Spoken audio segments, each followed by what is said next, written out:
دوستو آج کی اس ویڈیو میں آپ سیکھیں گے ٹیک اے وائل کا اردو اور ہندی میننگ۔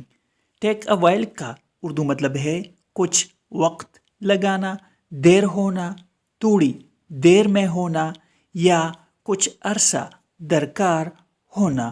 آئیے اس کو سینٹنسز میں استعمال کرتے ہیں۔ It may take a while to finish this work۔ اس کا مطلب ہے اس کام کو ختم کرنے میں کچھ وقت لگ سکتا ہے۔ The bus will take a while to arrive۔ اس کا مطلب ہے بس کو آنے میں کچھ وقت لگے گا۔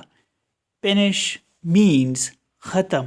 دوستو چینل کو سبسکرائب کریں اور ویڈیو کو لائک اور شیئر ضرور کریں۔ Thanks for watching.